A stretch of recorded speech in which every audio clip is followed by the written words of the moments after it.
মজলিস কোরআনের মজলিস। এই মজলিসের মর্যাদা কি? আজকে যে আমরা যেখানে বসলাম, কোনো লাভ হবে? কেউ আমাদের কোনো টাকা পয়সা দিবে? কেউ আজকে আমাদের কোনো খাওয়াবে? কিন্তু আল্লাহ সুবহানাহু ওয়া তাআলার কাছে পুরস্কার পাওয়া যাবে। রাসূল সাল্লাল্লাহু আলাইহি সাল্লাম বলছেন, মান সালাকা তরিকান ইয়ালতামিসু ফিহি ইলমান, যে ব্যক্তি জ্ঞান অন্বেষণের জন্য কোনো পথ অবলম্বন করে, সাহালাল্লাহু লাহু তরিকান ইলাল জান্নাহ, আল্লাহ সুবহানাহু ওয়া তাআলা তার জন্য জান্নাতের রাস্তা সহজ করে দিবেন। তাহলে জান্নাতের রাস্তার জন্য কি করতে হবে? যে ব্যক্তি জ্ঞান অর্জনের জন্য কোনো চেষ্টা করে, কি করে? এই যে আমরা এখানে জ্ঞান অন্বেষণের জন্য বসছি নাকি অন্য কিছুর জন্য বসছি? জাস্ট আল্লাহকে সন্তুষ্টির জন্য এখানে কি করছি আমরা? আজকে আমরা রাতের বেলা আল্লাহর ইবাদত করব, আল্লাহর কথা শুনব, আখিরাতের কথা শুনব, এবং ইলমের মজলিসে যতক্ষণ থাকবো ততক্ষণ পর্যন্ত রাসূল সাল্লাল্লাহু আলাইহি সাল্লাম বলছেন যে মালাইকা বা ফেরেশতারা তাদের জন্য নিজেদের ডানা বিছিয়ে দেন। সুবহানাল্লাহ। 3, আসমান জমিনের সমস্ত বস্তু, পাহাড় পর্বত নদী নালা খালবি, তাদের জন্য ক্ষমা প্রার্থনা করে, আল্লাহ তুমি অমুককে অমুককে ক্ষমা করে দাও। 4, এমনকি সমুদ্রের মাছ, নদীর মাছ, পুকুরের মাছও আমাদের জন্য ক্ষমা প্রার্থনা করে। একটাই শর্তটা কি? জ্ঞান অন্বেষণকারীদের জন্য। কাদের জন্য? যারা জ্ঞান অর্জন করবে তাদের এত মর্যাদা। আমি কি বুঝাতে পারছি? বুঝাতে পারিনি এখনো। আবু দারদা রাদিয়াল্লাহু থেকে বর্ণিত, এক ব্যক্তি মদিনার থেকে, সুদূর মদিনা, রাসূলের মসজিদে নববী, সে মদিনার থেকে দামেস্কে আসছে। কোথায়? দামেস্কে। 1 মাসের দূরত্ব, একটু মনোযোগ দিতে হবে, 1 মাসের দূরত্ব। এসে আবু দারদাকে খুঁজতেছে। আবু দারদা রাদিয়াল্লাহু তাআলা, তিনি আল্লাহ রাসূলের সাহাবী। তিনি মসজিদে প্রবেশ করলেন, তো এসে বললেন, হে আবু দারদা, আমি তো জানতে পেরেছি আপনার কাছে রাসূলের একটা হাদিস আছে। কি আছে? আপনি রাসূলের একটা হাদিস আপনি জানেন, সেই হাদিস শোনার জন্য, শেখার জন্য আমি আসছি। কত পথের দূরত্ব? 1 মাসের দূরত্ব। কত মাসের দূরত্ব? 1 মাসের দূরত্বের জন্য একটা হাদিস শেখার জন্য আসছে। সুবহানাল্লাহ। তো আবু দারদা চিন্তা করলো, 1 মাসের দূরত্ব পথ অতিক্রম করে কেউ হাদিস শিখতে আসবে, এটা হতে পারে না। সাধারণত দামেস্কে কারা আসে? ব্যবসা করার জন্য। কিসের জন্য? আবু দারদা জিজ্ঞাসা করলো ওই ব্যক্তিকে, তুমি কি ব্যবসা করার জন্য আসছো? মানে ব্যবসা করতে আসছো, পাশাপাশি এই হাদিসটাও শিখতে আসছো? বলছেন না, আমি শুধু এই হাদিসটা শিখতে আসছি। এরপর আবু দারদা জিজ্ঞাসা করলো, তুমি কি আসলে অন্য কোনো উদ্দেশ্যে আসছো কিনা, মানে ব্যবসা না, অন্য কোনো উদ্দেশ্যে আসছো কিনা? বলছে না, আমি এই হাদিস শেখার জন্য আসছি। আচ্ছা, কটা হাদিস? বুঝতে পারি, কটা হাদিস শেখার জন্য আসছে? একটা হাদিস শেখার জন্য আসছে ওই ব্যক্তি। মানে জ্ঞান অন্বেষণকারীর মর্যাদা এত বেশি, একটা হাদিস অন্বেষণ করার জন্য হাদিস। তখন আবু দারদা কোন হাদিস শোনাইছে? এই হাদিসটা, মান সালাকা তরিকান ইয়ালতামিসু ফিহি ইলমান, যে ব্যক্তি জ্ঞান অন্বেষণের জন্য কোনো পথ অবলম্বন করে, সাহালাল্লাহু লাহু তরিকান ইলাল জান্নাহ, আল্লাহ সুবহানাহু ওয়া তাআলা তার জন্য জান্নাতের রাস্তা কি করে দিবেন? সহজ করে দিবেন। তাহলে আমাদের মূল উদ্দেশ্য হলো জ্ঞান অর্জন করা, কিন্তু জ্ঞান অর্জনের মাধ্যম কয়টি? 2টি। উৎস কয়টি? আল্লাহর কিতাব কোরআন থেকে নিব, রাসূলের হাদিস থেকে নিব। আচ্ছা, কোরআন কার কথা? কে বলতে পারবে? কোরআনের কথাগুলো কার কথা? আল্লাহর কথা। আর হাদিসগুলো কার কথা? রাসূলের কথা। রাসূলের মুখ দিয়ে যেটা বেরিয়েছে সেটা হাদিস, আর আল্লাহর কোরআনে যেটা বলা আছে সেটা কি? কিন্তু আজকে আমার বিষয়টা হলো যে, আচ্ছা, কি বিষয় নির্ধারণ করছেন? ইসলামী সমাজ ব্যবস্থা। সুবহানাল্লাহ। ইসলামী সমাজ ব্যবস্থায় জানার আগে আমার কি জানতে হবে? ইসলামী সমাজ ব্যবস্থা প্রতিষ্ঠা করার আগে আমার কি জানতে হবে? জ্ঞান অন্বেষণ করতে হবে। কি করতে হবে? এখন আমি যদি ইসলামী সমাজ ব্যবস্থা প্রতিষ্ঠা করব, তার আগে আমাকে কিসের জ্ঞান অর্জন করতে হবে? কোরআনের জ্ঞান, হাদিসের জ্ঞান। ওই বিষয়ে যাওয়ার আগে আমি একটু এই বিষয়টা আলোচনা করে নিই। সূরা নূরের 51 নম্বর আয়াত আল্লাহ বলছেন, ওয়ামা কানা লিমুমিনিন ওয়ালা মুমিনাতিন ইযা কাদাল্লাহু ওয়া রাসূলুহু লিয়াহকুমা বাইনাহুম আইয়াকুলু সামিনা ওয়া আতানা আউলাইকা হুমুল মুফলিহুন। মুমিনদেরকে যখন আল্লাহ এবং রাসূলের দিকে ডাকা হয়, মুমিনদেরকে যখন আল্লাহর দিকে ডাকা হয় এবং রাসূলের দিকে ডাকা হয়, কি জন্য ডাকা হয়? লিয়াহকুমা বাইনাহুম, তাদের মাঝে রাসূল ফায়সালা করে দিবেন। তাদের মধ্যে রাসূল কি করবে দেন? ফায়সালা করে দিবেন, বিচার মীমাংসা করে দিবেন। তখন মুমিনরা বলে আইয়াকুলু সামিনা ওয়া আতানা, শুনলাম মেনে নিলাম, ওয়াউলাইকা হুমুল মুফলিহুন, তারাই সফলকাম। আচ্ছা, কারা সফলকাম? যারা বলবে শুনলাম মেনে নিলাম। কার কথা? আল্লাহর কথা আর রাসূলের কথা। যতক্ষণ আপনার সামনে যখন কোরআনে একটা আয়াত বলা হলো, আপনি যদি বলেন সামিনা ওয়া আতানা, শুনলাম মেনে নিলাম, আল্লাহ বলছেন ওয়াউলাইকা হুমুল মুফলিহুন, তারাই হলো সফলকাম। আপনার সামনে যখন রাসূলের একটা হাদিস বলা হলো, আপনি যখন বলবেন সামিনা ওয়া আতানা, শুনলাম মেনে নিলাম, তাহলে কি আমরা সফলকাম। তাহলে সফলকাম হইতে হলে আল্লাহর কথার কাছে সারেন্ডার করতে হবে, রাসূলের কথার কাছে সারেন্ডার করতে হবে, তাইলে আপনি সফলকাম, আর কিছু লাগবে না। আচ্ছা, মুসলিম কাকে বলে? কে বলতে পারবে মুসলিম? যে ব্যক্তি আল্লাহ এবং তার রাসূলের কাছে, আল্লাহর কিতাবের কাছে এবং রাসূলের সুন্নাহর কাছে কি করেছে? সারেন্ডার করেছে, সমর্পণ করেছে, সেই ব্যক্তি কি মুসলিম। কিন্তু কোরআন বলছে ওয়ামান আহসানু কাওলাম মিম্মান দাআ, যে ওই ব্যক্তির কথা চেয়ে আর কার কথা উত্তম। ওমান আহসানু কাওলাম মিম্মান দাআ ইলাল্লাহ, ওই ব্যক্তির কথা চেয়ে আর কার কথা উত্তম? দাআ ইলাল্লাহ, যে ব্যক্তি মানুষকে আল্লাহর দিকে ডাকে। যে ব্যক্তি মানুষকে কার দিকে ডাকে? যে ব্যক্তি মানুষকে আল্লাহর দিকে ডাকে, ওই ব্যক্তি হলো উত্তম। 2 নম্বর, ওয়া আমিলাস সালিহাত, নিজে নেক আমল করে। ওয়া ক্বালা ইন্নানি মিনাল মুসলিম, এবং ঘোষণা করে আমি একজন মুসলিম। আমি বুঝতে পারিনি, ওই ব্যক্তির কথার চেয়ে আর কার কত উত্তম যে মানুষকে আল্লাহর দিকে ডাকে, কোনো হুজুরের দিকে ডাকে না, কোনো নেতার দিকে ডাকে না, কোনো দলের দিকে ডাকে না। কার দিকে ডাকে? আল্লাহ। তুমি আল্লাহর কোরআনের দিকে আসো, রাসূলের হাদিসের দিকে আসো, তাহলে তুমি প্রকৃত অর্থে আমরা কি হতে পারবো? মুসলিম হতে পারবো। আমি বুঝতে পারছি কথাটা? আচ্ছা, রাসূল সাল্লাল্লাহু আলাইহি সাল্লাম বলেছেন অচিরেই এমন একটা যুগ আসবে, অচিরেই এমন একটা ফিতনার যুগ আসবে, তখন মানুষ সকালবেলা মুমিন থাকবে। সকালবেলা কি থাকবে? মুমিন, কিন্তু সন্ধ্যায় কাফের হয়ে যাবে। সন্ধ্যায় কি হয়ে যাবে? খুব ইম্পর্টেন্ট আছে, মনোযোগ দিতে হবে। সকালবেলা সে মুমিন, কিন্তু সন্ধ্যায়, আবার সন্ধ্যায় সে মুমিন, কিন্তু সকালবেলা কাফের হয়ে উঠবে। এখন কে বাঁচবে? রাসূল সাল্লাল্লাহু আলাইহি সাল্লাম এটা সমাধান দিচ্ছেন, কে বাঁচবে? মানে সে যখন সকালে উঠবে কিন্তু মুমিন, সন্ধ্যা কি হয়ে যাবে? মানে সে দুনিয়ার এইসব দেখে সে আর মুমিন থাকবে না, কি হয়ে যাবে? আবার কোনো ব্যক্তি যদি সন্ধ্যায় মুমিন থাকে, সকালে উঠবে কাফের হয়ে, রাতের বেলার দুনিয়ার এইসব জিনিস দেখে সে কাফের হয়ে উঠবে। এখন কে বাঁচবে? বাঁচতে হবে তো।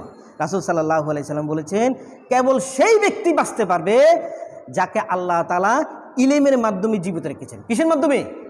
অর্থাৎ ইলম অন্বেষণ ব্যতীত কোনো উপায় নেই। ইলম অন্বেষণ ব্যতীত কোনো, সকাল দুপুর ইলম অন্বেষণ করতে হবে, সকাল দুপুর রাত কি করতে হবে? কোরআন তেলাওয়াত করতে হবে, হাদিস পড়তে হবে, কোরআন পড়তে হবে, হাদিস পড়তে হবে। ওই ব্যক্তি একমাত্র বাঁচতে পারবে। নচেত ও সকালবেলা মুমিন থাকবে, সন্ধ্যা কাফের হয়ে যাবে। আর নচেত সন্ধ্যায় কাফের হবে, সন্ধ্যায় মুমিন হবে, সকালবেলা কি হয়ে যাবে? কারণ সে কোরআন হাদিসের মধ্যে নাই। কিসের মধ্যে নাই? আল্লাহ এবং রাসূলের মধ্যে নাই। তখন সে দুনিয়ার এইসব জিনিস দেখে কি হয়ে যাবে? তখন কাফের হয়ে যাবে। আল্লাহ আমাদেরকে হেফাজত করুক। আমরা প্রত্যেকে কি হব? ইলম অন্বেষণকারীদের অন্তর্ভুক্ত হব ইনশাআল্লাহ। মনে থাকবে? আচ্ছা, আরেকটা হাদিস, এটার সাথে প্রাসঙ্গিক বিষয়। আজকে আমরা, এটা তো কোরআনের মজলিস। কিসের মজলিস? এই কোরআনের পাওয়ার এত বেশি, মানে কেউ যদি কোরআনের মজলিসে বসে, রাসূল সাল্লাল্লাহু আলাইহি সাল্লাম বলছিলেন যখন কিছু মানুষ আল্লাহর কোনো একটি ঘরে একত্রিত হয়, এটা কি আল্লাহর ঘর না?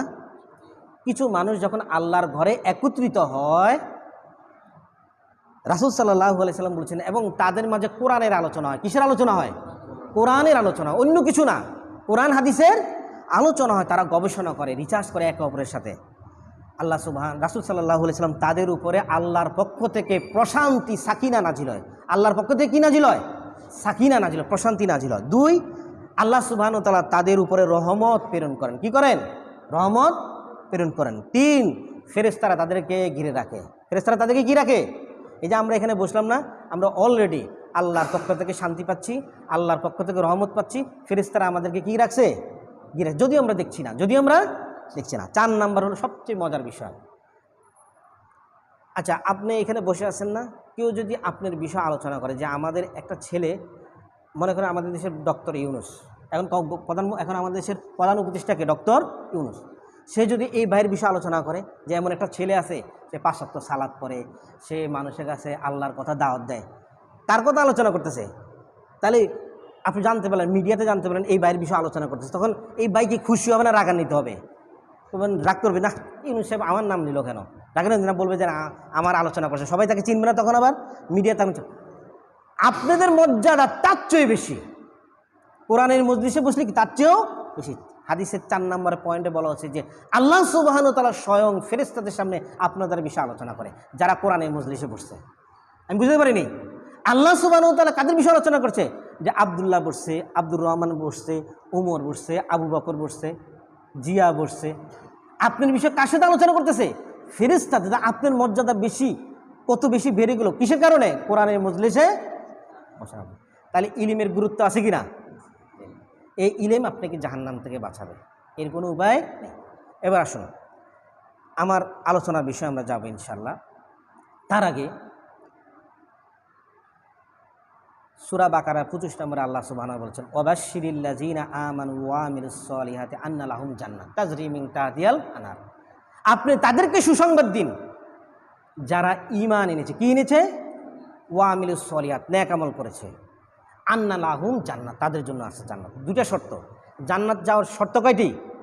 যারা ঈমান আনবে এবং ঈমানের দাবি অনুযায়ী নেক আমল করবে তাদের জন্য জান্নাত তাজরি মিন তাহতিহাল আনহার। সেই জান্নাতের তলদেশ দিয়ে দুধের নহর, মধুর নহর, শরবতের নহর প্রবাহিত হবে। আমি কি বুঝাতে পারছি? তাহলে শর্ত কয়টি? 2টি। আচ্ছা, 2 নম্বর পয়েন্ট, সূরা নিসার 13 নম্বর আয়াত আল্লাহ বলছেন, তিলকা হুদুদুল্লাহ ওয়া মান ইউতিইল্লাহ ওয়া রাসূলাহু ইউদখিলুল জান্নাত।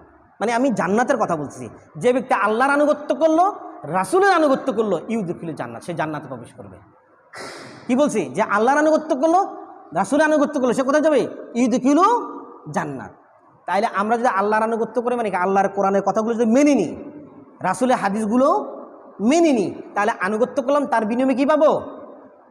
জান্নাত পাবো। আমি কি বুঝাতে পারছি? এখন আল্লাহর আনুগত্য, রাসূলের আনুগত্য কেমনে করবো? আমি কয়েকটা ঘটনা দিয়ে তারপরে আমরা মূল বিষয় চলে যাবো ইনশাআল্লাহ। একদিন আল্লাহ রাসূলের যুগের কথা বলছে, আজ থেকে 1400-1450 বছর আগে। একটু সবাই কাছে আসতে হবে, হ্যাঁ, একটু কথাগুলো বুঝতে হবে। কথাগুলো শোনা যায়? কথাগুলো শোনা যায়? একটু কাছে আসেন। এক ব্যক্তি আল্লাহ রাসূলের সামনে দিয়ে যাচ্ছিলেন, একটি সোনার আংটি ছিল। কি আংটি ছিল? সোনার আংটি পুরুষের জন্য হালাল না হারাম? হারাম। আমরা তো এই ফতোয়াটা জানি, এটা হারাম, কিন্তু ওই ব্যক্তি জানতেন না। ওই ব্যক্তি সোনার আংটি পরে আসলেন। খুব মনোযোগ দিতে হবে। আর তারপর রাসূল সাল্লাল্লাহু আলাইহি ওয়াসাল্লাম দেখলেন, দেখে তার হাত থেকে সোনার আংটিটা নিয়ে ফেলে দিলেন। রাসূল সাল্লাল্লাহু আলাইহি ওয়াসাল্লাম বললেন যে, তোমরা কি নিজের হাতে জাহান্নামের অঙ্গার তুমি নিতে চাও? তুমি যদি নিজে জাহান্নামের আগুন নিতে চাও তাহলে কোনো সমস্যা নেই। রাসূল সাল্লাল্লাহু আলাইহি ওয়াসাল্লাম কঠিনভাবে বলছেন, কেউ কি নিজের হাতে জাহান্নামের আগুন নিতে চাও? কেউ কি নিবে? জাহান্নামের আগুন যদি নিতে না চাই তাহলে আংটিটা পরা যাবে? আংটিটা ছুঁড়ে ফেলে দিলেন। তখন অন্যান্য ব্যক্তিরা বললেন ওই ব্যক্তিকে যে, আল্লাহ রাসূল তো আংটিটা ফেলে দিছে, তাহলে তুমি উঠায় নাও। তুমি কি করো? উঠাই নিয়ে তুমি এটাকে আংটির বদলে অন্য কিছু বানাও। আংটির বদলে অন্য, ওই সময় তার এটা নিষেধ না। তখন দেখ আনুগত্য কাকে বলে। সে বলছে, রাসূল সাল্লাল্লাহু আলাইহি সাল্লাম যেটা ফেলে দিছেন সেটা আমি কি করে উঠাই? আমি বুঝতে পারিনি। রাসূল যেটা ছুঁড়ে ফেলে দিয়েছে সেটা আমি কি করে? এটার নাম সামিয়না ওয়া আতানা, শুনলাম, মেনে নিলাম। আর উলাইকা হুমুল মুফলিহুন, তারা সফলকাম। আচ্ছা, 2 নম্বর কয়েকটা ঘটনা বললে আপনারা ক্লিয়ার হবেন। কাব রাদিয়াল্লাহু তাআলা আনহু, আল্লাহ রাসূলের এক বড় সাহাবী, মসজিদে নববীতে 2 জন ব্যক্তির সাথে কাব রাদিয়াল্লাহু তাআলা আনহু এবং আরেক ব্যক্তি, তারা একটু কথা কাটাকাটি হয়েছে কোনো একটা বিষয় নিয়ে। আল্লাহ রাসূলের ঘরটা ছিল, আমরা জানি, মসজিদে নববীর পাশে। জানেন কিনা সবাই? মসজিদে নববী, রাসূলের যে মসজিদটা, মদিনার মসজিদের সাথেই আল্লাহ রাসূলের ঘর। আল্লাহ রাসূল ঝগড়া শুনতে পেলেন, মানে একটু কথোপকথন, জোরে শব্দ শুনতে পেলেন। আল্লাহ রাসূল কী করলেন? পর্দা সরাই ফেললেন। কি ঘটনা হচ্ছে এখানে? দেখলো যে কাব রাদিয়াল্লাহু তাআলা আনহু এবং আরেক ব্যক্তি, তাদের মধ্যে একটু উচ্চ শব্দ হচ্ছে, মানে ঝগড়া হচ্ছে অনেকটা। আল্লাহ রাসূল দূর থেকে বলেন, কাব। দেখেন, আল্লাহ রাসূল কি বলছেন? কাব, সাথে সাথে কাব রাজুল ইয়া লাব্বাইক, হে আল্লাহ রাসূল আমি উপস্থিত, আমি কি উপস্থিত।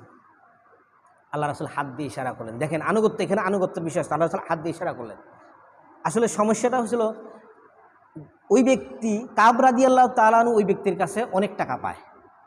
কাব রাদিয়াল্লাহু তাআলা ওই ব্যক্তির কাছে অনেক টাকা পায়, কিন্তু ওই ব্যক্তি যথাসময়ে টাকা দিতে অপারগ বা তার সামর্থ্য নাই, তার সামর্থ্য নাই।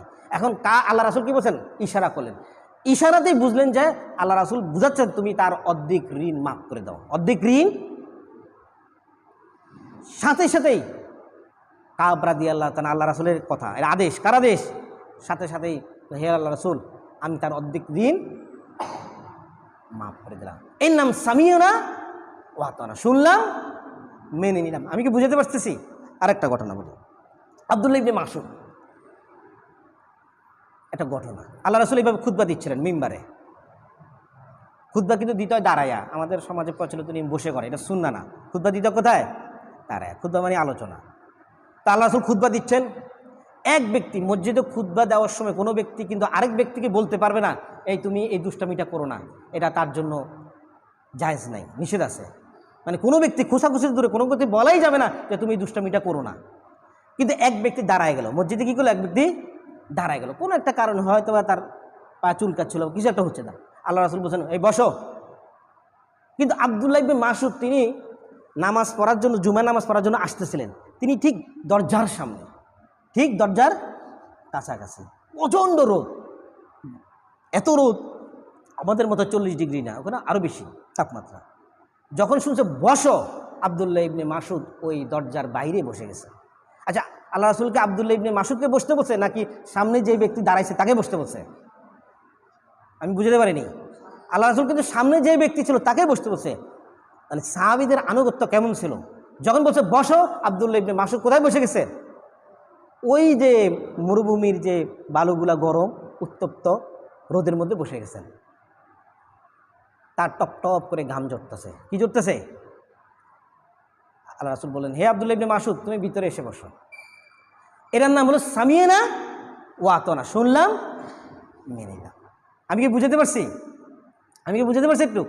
আচ্ছা ঠিক আছে। আরেকটা ঘটনা বলি ইলমের বিষয়ে, ইমাম গাজ্জালির ঘটনা। একদিন তার মা ছোট্ট বয়সে, ইমাম গাজ্জালি যখন বয়স অল্প, ইমাম গাজ্জালিকে তাকে লেখাপড়ার জন্য অন্য দেশে বা অন্য গ্রামে বা যেখানে আলেম আছে সেখানে পাঠাচ্ছিলেন।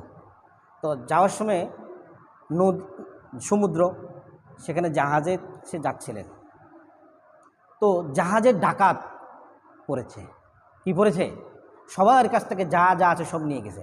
কিন্তু ইমাম গাজ্জালির কাছে পড়াশোনার জন্য যা যা পড়াশোনার ডকুমেন্ট, নোট সব ছিল। ইমাম গাজ্জালি থেকে তারা কি করলো? কোনো টাকা পয়সা না পেয়ে ইমাম গাজ্জালির যতগুলো লেখাপড়া, কোরআন হাদিসের যত ইলম সবগুলো কেড়ে নিল এবং সেগুলো সমুদ্রে ফেলে দিবে ডাকাতের সর্দার এবং ডাকাতের সহযোগীরা। ইমাম গাজ্জালি বলল আমার কাছে তো কিছু নাই, অন্ততপক্ষে আমার যে নোটগুলো বা আমার যে কোরআন হাদিসের ডকুমেন্টগুলো এগুলো অন্ততপক্ষে ফালাবেন না, এটা আমাকে দেন। ওই ডাকাত কি বলছে?